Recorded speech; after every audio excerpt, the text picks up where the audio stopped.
Michael Boyle's StrengthCoach.com presents the Strength Coach Podcast, brought to you by Perform Better, the experts in functional training and rehabilitation. PerformBetter.com. All right, guys, welcome to another special edition of the Strength Coach Podcast. We do this every month with Vince Gabriele, founder of Gabriele Fitness Performance and the Fitness Business University. Vince helps gym owners get more clients, make more money, and have more freedom. The author of 9 fitness business-related books, including the big book of marketing. Vince, what's happening, brother? I feel like I haven't talked to you in months. I know. It feels like I think we did an early one in March, and then a late one in April. So yes, it's been a long time. I've missed you. Well, listen, I want to start out right away because I want to make sure everyone knows about it, or we remind everybody. Last month, we were talking about your upcoming workshop at Perform Better. Let's just go over this workshop really quick, an overview, and we'll get into today's topic. But I want to just make sure just to remind everybody about this workshop coming up, because it's coming up. Well, here's the why everyone should come. Everyone should come because all the people that come to the seminar in Providence, Rhode Island, get to stay in the Hampton Inn. And next to the Hampton Inn, there is an Applebee's. And apparently what Chris told me was the social that we do is we meet at Applebee's. So if you want to have drinks with me at Applebee's, then you should come to Providence, Rhode Island. So I don't really even need to talk about what we're going to talk about, but if you get to have the opportunity to have drinks with me and my team and the rest of the crew at Applebee's. I gotta cue the date night. I called Chris and I was just like, hey, what do they do, the night after the first night? He's like, oh, plumber usually has them go to Applebee's. And I'm like, what? Like, seriously? He's like, yeah. I was like, all right, we'll go to Applebee's then. I think I went to the Outback when I stayed at that hotel. So there we go. But no, it's going to be great. It's going to be 2 days. Actually, just got off the phone earlier with one of the speakers, Devin Gates, who's been one of my clients for over a decade. Got one of the best gyms out in America, in Westchester, Pennsylvania. So he'll be talking about building a team and hiring trainers in the new world of hiring people and working with millennials and all of that.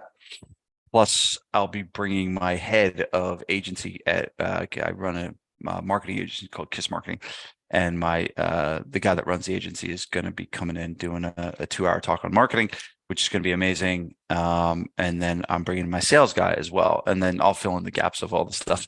But we're talking about essentially, building a more profitable gym, right? That's essentially what we're after. We're going to do that through talking about marketing. We're going to do that through talking about pricing. We're going to do that talking about hiring. So all of the business skills that you need to have a better run company is what you'll be learning. We won't be talking any training stuff. This is a straight up business seminar. So gym owners that want to get more clients, make more money, have more freedom, all that stuff, they should come. Plus, it's the cheapest way to learn from me for 2 days. So it's Chris put it at a really affordable price. He's a lot nicer than I am. So if it was up to me, we'd be charging 4 times more than what we're charging, but it is what the Godfather always says it is, right? Hey, you don't argue with the Godfather. Yes, So look, okay, so this is the entry point to going deeper with Vince, with Fitness Business University, with getting access to you, Will Matheson, Devin Gage. I mean, this is a lot of this is the cheapest way to do it. First of all, this is the best way to do it. But then there's the next level, and you have your coaching group. But what I really want to talk about is, because I've been in coaching groups before too, and they're as great as they all were. There are still times, Vince, when I need to be like, Vince, listen, I need some special time, right? I need to work on my specific business, because although in my head I'm always like, well, my business is different, right? So we all think like that, but we do need special time with you. We do. Sometimes there is situations that come up in our business, in our location, with working with our demographic, that I know you guys can kind of go deeper on, which you can't always do How do you guys do that? Yeah. I'm trying to think of the first time that I really got exposed to this. And I think it was when I started doing some stuff with the company EOS, which is Entrepreneurial Operating System. And their whole business is based around a full day of consulting, right? So that's kind of what they do, is they come in and they consult with you and your business for the day. And I always found a lot of value in that. I always found like the deep, deep dive into my business and having someone get a fresh pair of eyes that wasn't connected to the day to day of the business. I always felt like that was a really helpful and valuable thing. And in the SPF Mastermind, we have a lot of one-on-one support. Like they can get on calls one-on-one with us. We have calls every Wednesday. We have meetings 3 times a year. But like you said, like sometimes you need a deeper dive. And so SPF Mastermind members have the opportunity to purchase an additional day. Sometimes they do them with me. Sometimes they do them with Joe Hashi, who's our head business coach. But I wanted to talk today about, I've been doing a lot more of these days. I've been kind of my calendar is like getting full of these one-on-one consulting days. And I like doing, pending they're not like boring, right? Sometimes like if I get a boring person or they're kind of like annoying or like Resisting? Do they resist? Because you're giving them, it's a hard thing to do sometimes, because you're telling me all that I'm doing wrong. And I'm like, no, but I do it this way. So the way I combat that is I charge so much freaking money that it's almost stupid for them not to do that.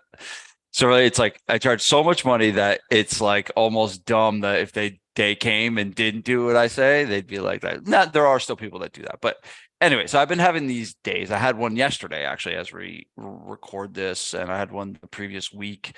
So I've been busy. Vanessa's like, "You're kind of busy lately," and I've been doing these days. And it's funny. I told her like how much they pay for the day, and I love like talking money with Vanessa because she doesn't like comprehend stuff. She's like, wait, like really? She's like, for a day, like that they pay all that money in one day? Like that's not for the whole year? She's like, no. I was like, no, that's just for the day. And it's comical, her reaction. But I've been doing a lot of these days, and typically how it goes is I send them a questionnaire, right? And I send them a questionnaire that has them a series of questions about their business, right? And there's never one day that is exactly the same, right? Even though the questions are exactly the same, how people answer them is very different, right? But it's funny, almost all the days we've kind of landed on these 7 core things that we get accomplished. And I always am very happy at the end of the day when we discuss one more all of these 7 things. And so I figured like for the podcast, it would be a really good thing to kind of unpack these a little bit, because I think all of these that we uncover are probably challenges and problems that people are facing that are listening to this podcast, right? So we always start, the way I bring people in, and they always stay by the hotel by my house, like 5 minutes from my house. And it's an Embassy Suites, and it's a really nice hotel. Have you been at that hotel, Ant? No. No, you got to come to the July meeting so you can come like hang out with us. I really do. Yeah, haven't been to a meeting yet. So yeah, come. You can be my guest. They have an Applebee's there? No Applebee's. Okay. But it's a pretty nice hotel. It's pretty new. There's a really nice Starbucks in there, and there's a big old lobby. And I go to this lobby all the time, and I work there at the lobby. And so we go and we start the day in the lobby. And I'll just kind of like for the first hour, I don't even look at the paper. We're just talking, right? We're just talking about life. We're just talking about business. We're talking about this. And the first hour, what I'm trying to do is I'm trying to like see where their head's at. I'm trying to see where their mind is at. I'm trying to see where their thinking lies right now. What are the things that are that they're frustrated about? What are the things that they're struggling with? And so typically for and again, everyone's different in how much I go into this. But I realized that one of my favorite quotes in business is the number one chokehold on a business is the psychology of the owner. Right. So we can like talk about all the stuff, like all the business and the price and the money, like stuff we're going to unpack today. But if like the mindset of the owner is just screwed, it's just like the business kind of just takes on the brain of the business owner. Like if you want to look inside, you want to look at a business and you could like, if you could mimic like what the business looks like and then open that person's brain, that's probably what it'll kind of look like. Right. So a lot of times it's unpacking self-limiting beliefs. A lot of times it's talking about gaining confidence, right? Because most of these guys, they started as trainers like me, right? And that's the thing is like, yeah, I am them, right? I'm just like a couple steps ahead, I guess. Maybe not even. Some of my guys are like doing so well. It's just like, oh God. But it's it's like you're progressing and you're growing. And when you grow, you get to this point where like, oh, I don't know this. I don't know how to market a gym. I don't know how to hire people. I don't know how to be a CEO. And I don't know how to read a financial statement, right? And that can like kind of shred your confidence a little bit, right? Because confidence comes from having success, right? And it's like if you don't like know how to do something, it's like it's hard to be confident. Like the first day I did jujitsu, I mean, I wasn't confident in myself at all. I'm still not confident in myself because I got. Oh, by the way, yeah, so I've been doing jujitsu again, and I managed to get tapped out, in two places at the same time. So he got caught in an arm bar, and he like basically was like extending my arm to the point where I like was in pain. And then he had his legs wrapped around my head and was squeezing my head like a grape at the same time. Yes. And I just like you have to tap at that point, but it's just like I didn't realize that was possible to get tapped out in two places of your body at once, but that happened to me. But it's like things are going well. Like in terms of relative to jujitsu, like I have very low confidence in myself. Like I suck. I'm terrible. Right. I think when you have low confidence too, you avoid stuff. So if you're not good at the accounting piece, or you start to avoid looking at those type of things, whatever piece that may be. That's actually a really good point, because that is probably the biggest problem, especially in the accounting side, is avoidance, is just burying your head in the sand. Yeah. But this whole mindset piece, so we talk about it, right? And because I'm a messed up person myself, like I have a lot of tools and techniques and strategies that I've acquired over the years. I've studied this stuff. I've studied psychology. I've studied Tony Robbins. I've studied this stuff so much. So I have this army of tools. And what I try to do is like kind of match the tool sets that I have with, what do they need to do? And sometimes it's a book recommendation, or sometimes it's a technique that I teach them.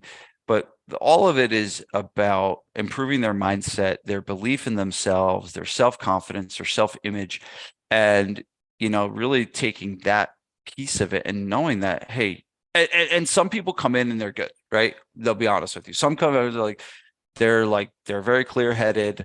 And usually I know the person that needs the mindset talk the most. Their document that they fill out for me is kind of like all over the place. And they're the ones that need the most mindset help. Yeah. If someone comes in and they know exactly what they want, they know exactly what the plan is, and they just need some like guidance to get there, usually that person has this in check. But I'll be honest with you, the people that I meet with typically need to spend an entire day of consulting because they got a lot of shit flying around in their head and they need to get it unraveled. Right. And so the first hour is typically, so that's component one, right? Component one is addressing the mindset, is looking at how you think and ripping apart some of the things that you maybe believe about yourself, and then rethinking the way we do it. Now, that's a very, brief example. And sometimes it goes pretty deep. Like there's sometimes like I had a gym owner, that I worked with, back in September, who actually came back for another one afterwards. He came back. He did one in September and did another one in like January. But he said his life has changed. He said his life was changed just from the mindset piece, because it just taught him a new way to think about things. It taught him how to unpack some skeletons in his closet that he had, and we all deal with that stuff. So that's like the first piece of it, right? The second piece is getting clarity on the vision, right? Where is it going? And I can't help anybody. I can't give anyone any business advice if I don't really know what they want. And Plummer said this to me years ago. He said, if you don't know what you want, no one can help you. And that was that really stood out to me, because I was like, at the time when he said that, I was like, I didn't really know what I wanted. I don't know if I wanted, one huge location, or one multiple locations, franchise, like whatever. I didn't know. Sports performance, adults. I didn't know. And then it showed, because I was kind of like all over the place. And so the next piece of it is getting clarity of vision, is getting clarity of what you want. Now, a lot of people think, oh, you need to have this BHAG. You got to have this BHAG. You got to have this big, hairy, audacious goal, and you got to change 1 billion lives and help. Like, it's just like, yeah, okay, great. That's good, but maybe a year. Yeah, maybe a year from now. Like, let's just start with that. Now, ideally, you do start with the bigger long-term vision, but so a lot of people don't have that, and a lot of people might not be in the headspace. I mean, that's kind of connected back to the mindset spot, but I want to at least get someone clarity on, hey, where do you want to be in 12 months? Right? Where do you want to be in a year? Where do you want your business to be in 12 months' time? And a lot of people can't answer that question.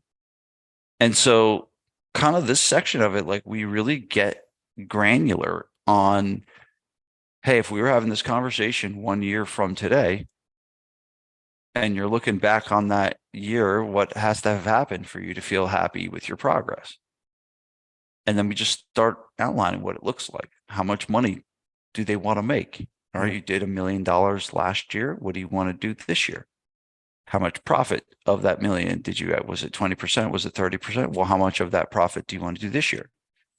What are the measurables of your business? Like, do you want, how many clients do you want to have? What's the average price point of clients? And so what we do is we get some clarity around, all right, my business looks like this in a year.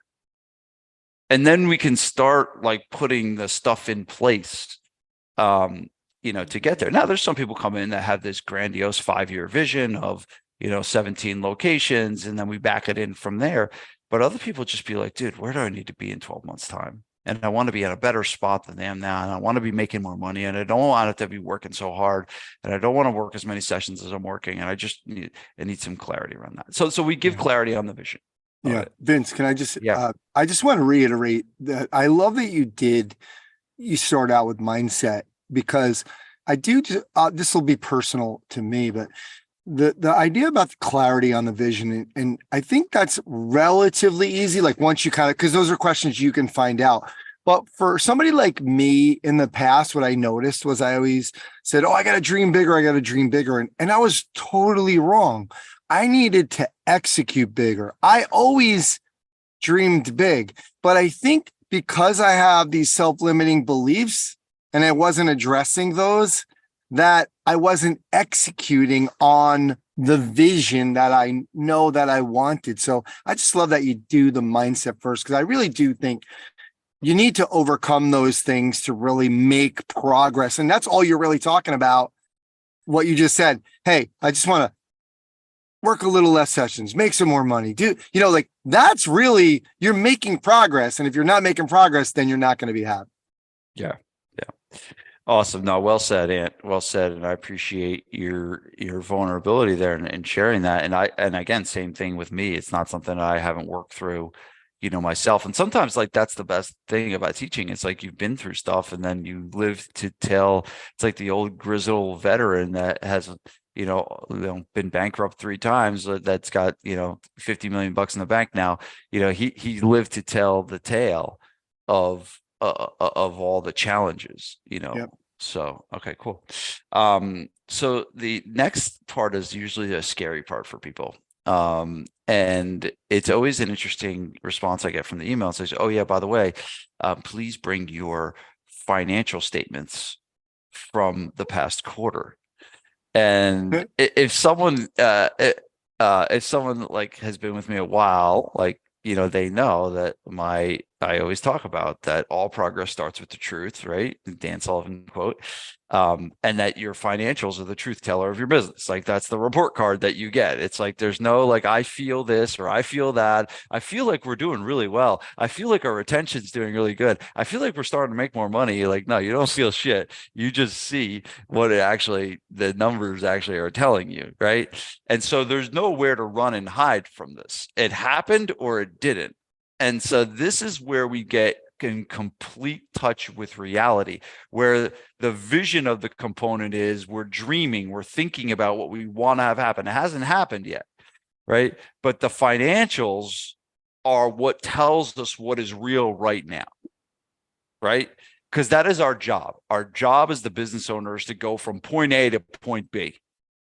Okay, that's our job. Is clarity on point A to point B, right? Point B, right, is what we just talked about, is the vision. Point A is reality. That is where we are right now. And the financials are what tells you that. So we have them bring the profit and loss statement, right? And it's funny, I always like feel like Marcus Lemonis in this time, because if you ever watch the show The Profit, you ever watch it, Ant? So if you No. it's a great show. So The Profit is, I think it's CNBC. But this guy named Marcus Lemonis goes in and he like kind of gets struggling businesses to get turned around, right? And he goes in and there's always a part in time it's like, all right, let's sit down and look at the financials. Every show there's always, all right, let's sit down and look at the financials. Like he starts by meeting, he goes in and he meets it's very like theater based. Like he goes in, he meets the owner, he goes in, he looks at all the employees and the hardworking team members that have been there for 15 years. And then they go to a cafe and they say, all right, let's look at the financials. And that's when he's just like, holy cow, like what the hell is going on? What have you been doing? Like, right. Whereas before he walks in and everything seems good. Right. Everything seems nice. Everyone seems so friendly and everyone seems great. And the business looks like it's a little busy. And then all of a sudden they look at the financials and he's like, oh my God, what's going on? Right. Because it's the truth teller. And so that's what we do. We go and we look at the profit and loss statement, and usually I look at the past. I will always look at the past quarter. Sometimes I will go back for the entire year. I never look at 1 month ever, because that's stupid. Because 1 month doesn't tell you anything. 3 months is a trend, so we can start to see trends. So typically, I'll take the 3-month trend of the previous quarter, right? And so we'll look at that, and I'll look at things like, all right, what's the top line revenue? What's the profit percentage? What is the percentage of revenue relative to payroll? Do they have any outlandish expenses? Do they have a rent that's like ridiculously off the charts and things like that? So we look at all that, and there's a lot of things that we can conclude from that. Okay, but typically, what I find, not always, but typically what I find is, and as we move to point number 3, typically I'll find that they have pricing issues, that they need to raise their prices. And that is what the financials are telling me. So a lot of times the financials will be like, all right, there's not an outlandish amount of expenses. Like there's nothing crazy here. All right, you got a decent amount of clients. All right, it's not like you got like 10 clients, right? They got like, I get this one group came in, they had like 100 clients.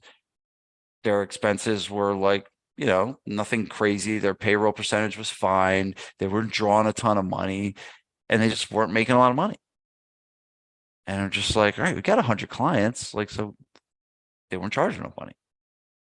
And so that's the third thing we look at. Actually, the fourth thing. The fourth thing we look at is price. And what I try to do in this one category, and I try to get people to make the money they paid for the day in this 1 hour.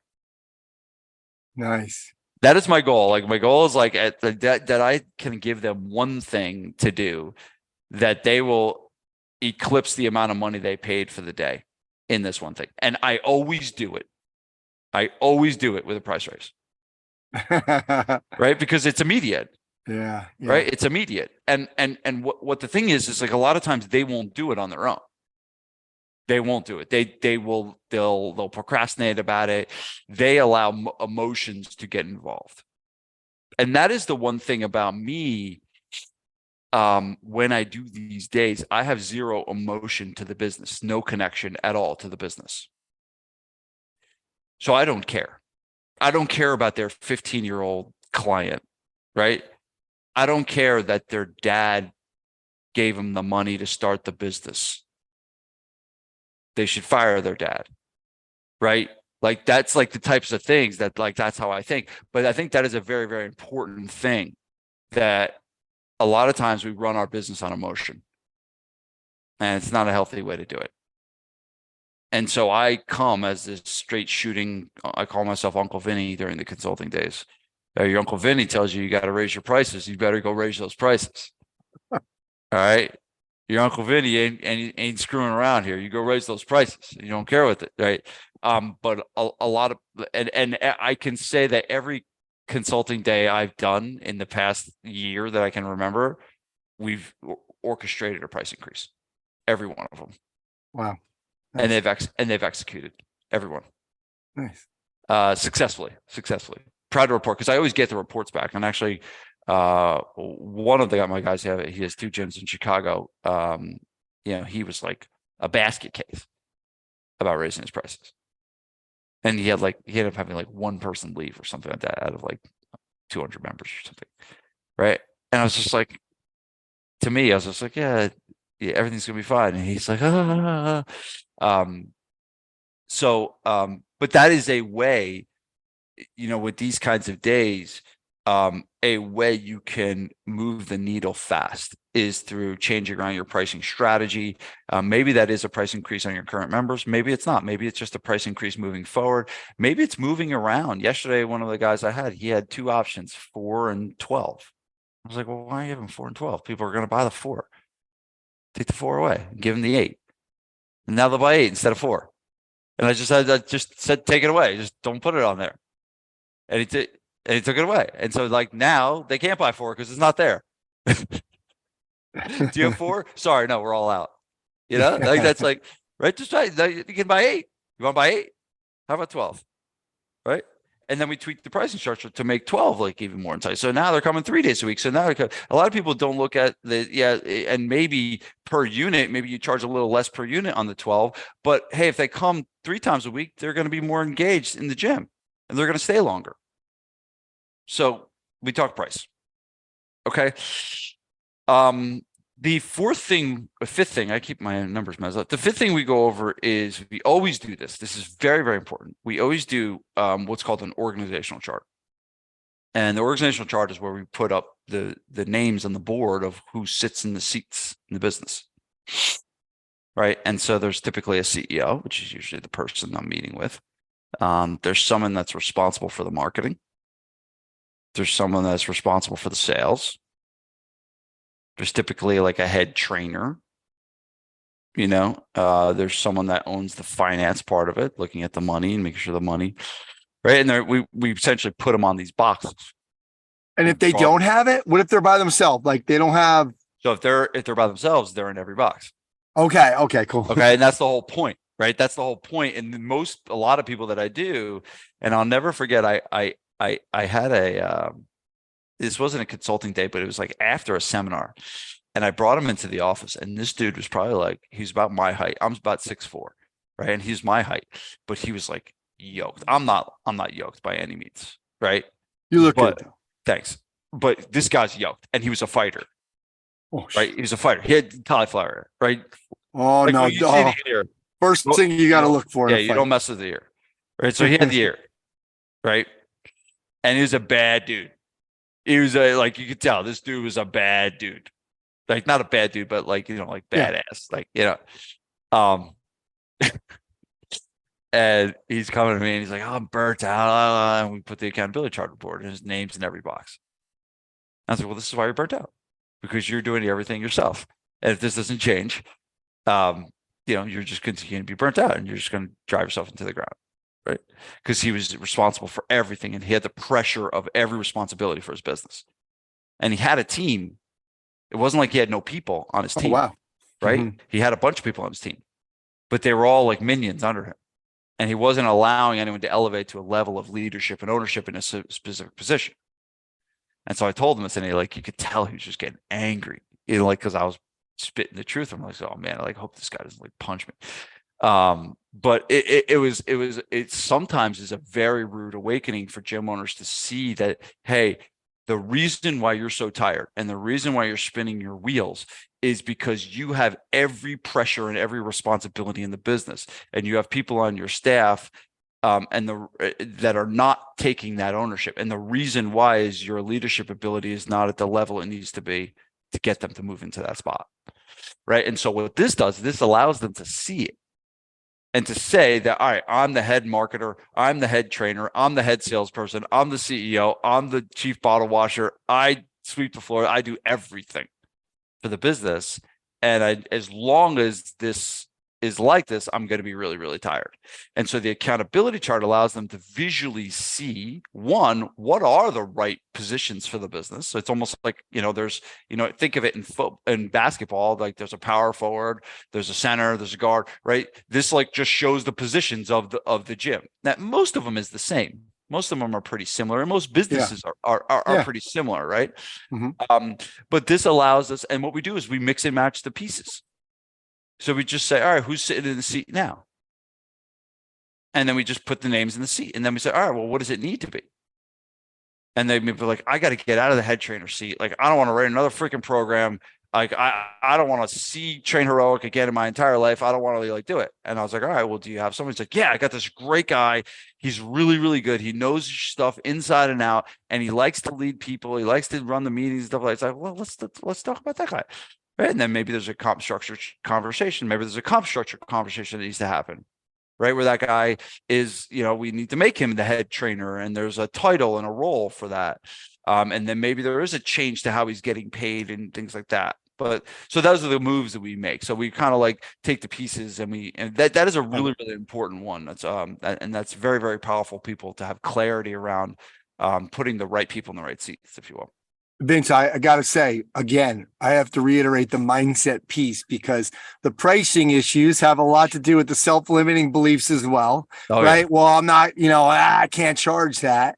And then the organizational chart idea is, so many of us feel like if I don't do it, it won't get done right. And then it's so untrue. We don't delegate.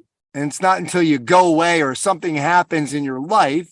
I think you talked about when your dad got sick that time and you started to realize, wait a minute, the business didn't crumble without me. Remember, right? When you had to take care of your dad a little bit that time.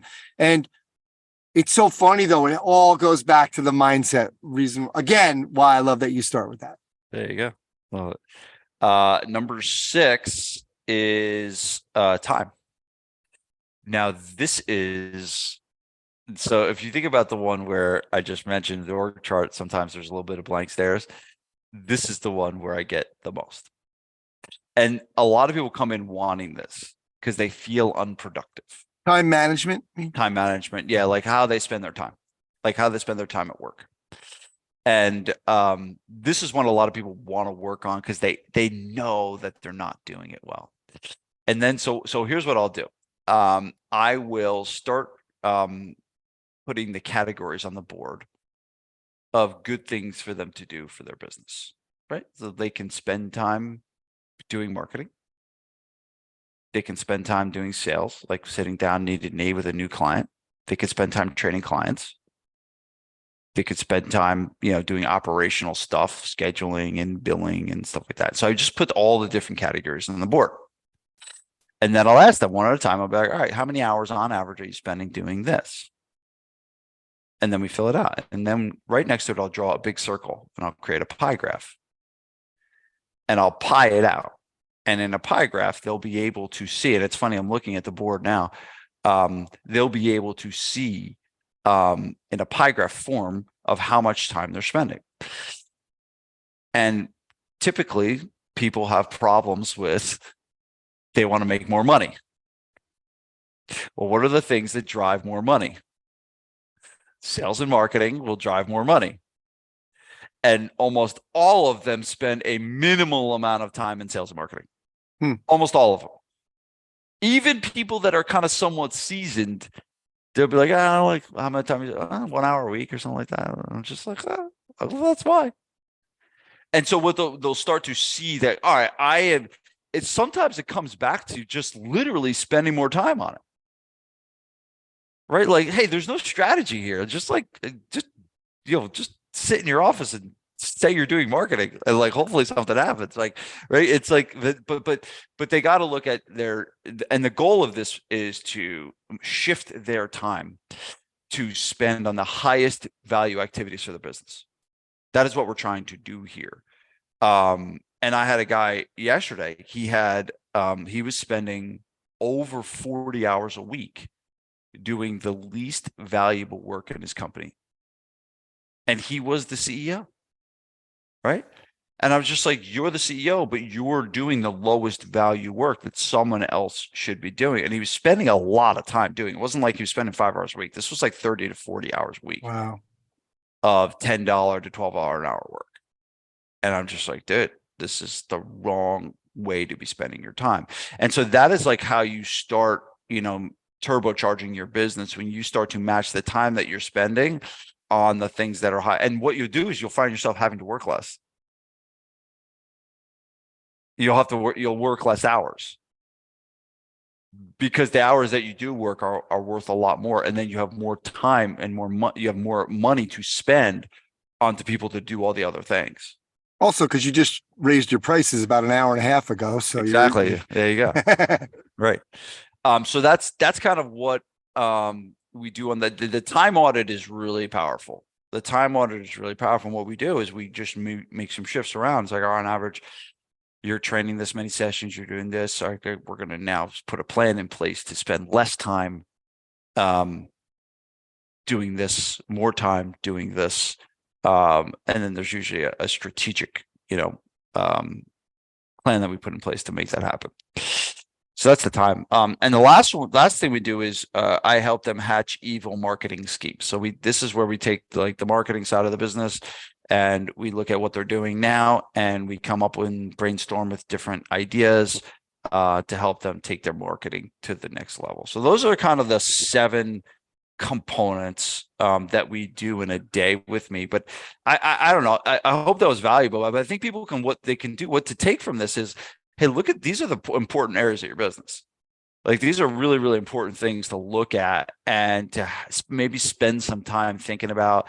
Maybe, go to, the lake and sit by the lake and think about your pricing, to think about your organizational chart, to think about how you're spending your time and to make it better. And so that's what the day does. The day allows you the space and the time to think deeper on the most important pieces of the business. And if you're going to go to that lake out there, people, then kind of bring your phone and check out some of the past podcasts, because you have talked about some time management, some evil marketing schemes, some pricing issues and how to raise prices, etc. And they're good. They're really good beginning overviews to kind of get you in that right direction. Or you could start by going to Perform Better. That's soon. A good start. Yeah. So what are the dates on that again? We didn't even say the date. Is May 5th and 6th. May 5th and 6th. Yeah. 2 days. And Providence, Rhode Island. Applebee's is the May 5th night. May 5th night, Applebee's. Okay, cool. Or Yeah. if somebody gets in early, check out Applebee's. Vince might be hanging around. I do want to, and now they're on video, I do want to just show this because it's Sure. something I've been working on for a while. And we created a 20-page brochure for the mastermind. And it's pretty much like everything that we do in the mastermind. And it kind of explains how the group works and what we do and what we learn and all that stuff. And it just so I'm very excited about it. It just came out. It looks nice. Yeah, it's really nice. It's really nice. So do you release the video of this, or do you? Yeah. The Yeah, video is okay. always on YouTube. Yep. Okay, so there's the video, there's the brochure, but Ooh. it's 20 pages, and it explains everything. I have a bunch of them that I just got shipped here, and I want to give them all out to as many people as possible. If someone is interested in, I will ship them the brochure on my dime, free of charge. And if someone wants me to get the brochure, all they do is just send an email to hello, and if you could put this in the show notes too. Yep. hello@vincegabriele.com, and then put brochure in the subject line, and that will tell us that we'll just respond, ask for your address, and we'll ship it out to you. But yeah, it's pretty cool. It came out really nice, and very, very. And there is, look at that testimonial from our very own Mike Boyle. Wow, look There at you that. The Mike's in the Go-to brochure. guy for the Yep. fitness business. And just show us the back again, that big, because I do want to break them right now. You know what we need you to do? What's May that? 5th and 6th? What's that?